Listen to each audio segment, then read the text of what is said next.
MovieWeb.com.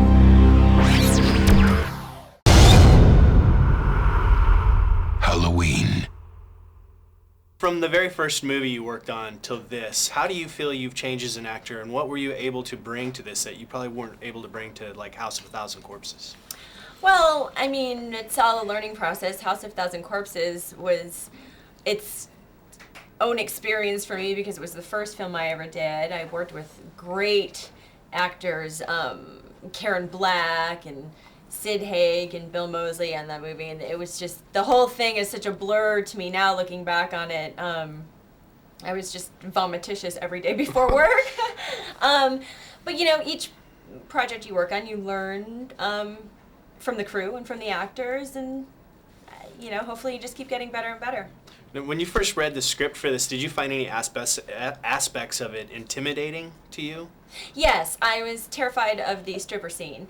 That worried me, as I think it would worry any other actress. You just feel very vulnerable up there like that.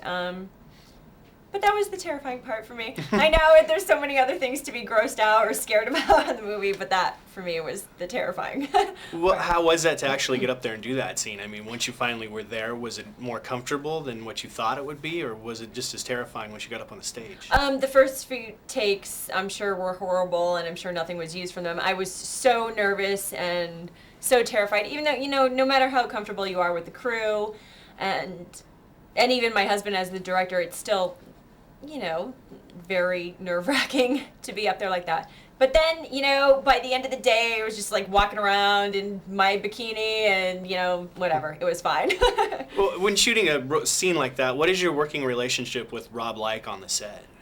Oh, I wouldn't do it with anybody else.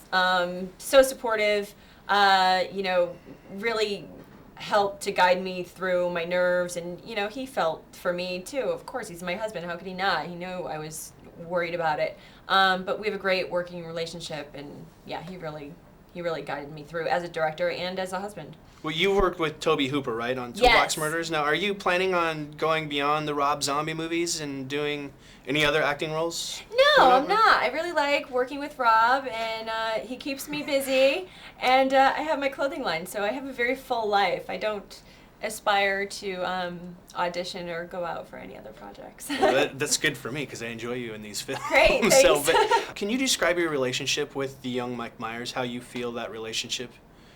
Well, I think the relationship between Deborah Myers and Michael Myers is really the only true, you know, relationship of love that Michael ever feels. You know, I think, and that with his baby sister Lori as well.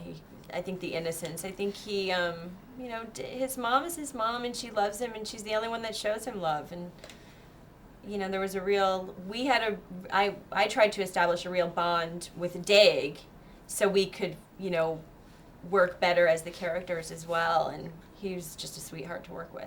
I was going to ask you about your clothing line. Now, did you incorporate any of that in this film, or did you help out on the wardrobe at all? You know, I did not. They had a wardrobe lady on set, but Scout, who plays Laurie Strode, actually wore a Total Skull hoodie in the film, so that's great for me. Is that merchandise available in stores yet, or is it just on the internet? It's online, and some select stores you can check the website, and Hot Topic carries Total Skull as well. Now, I'm not sure on this. Do you have a men's line for that, or is it just... Men's and women's, okay. yeah.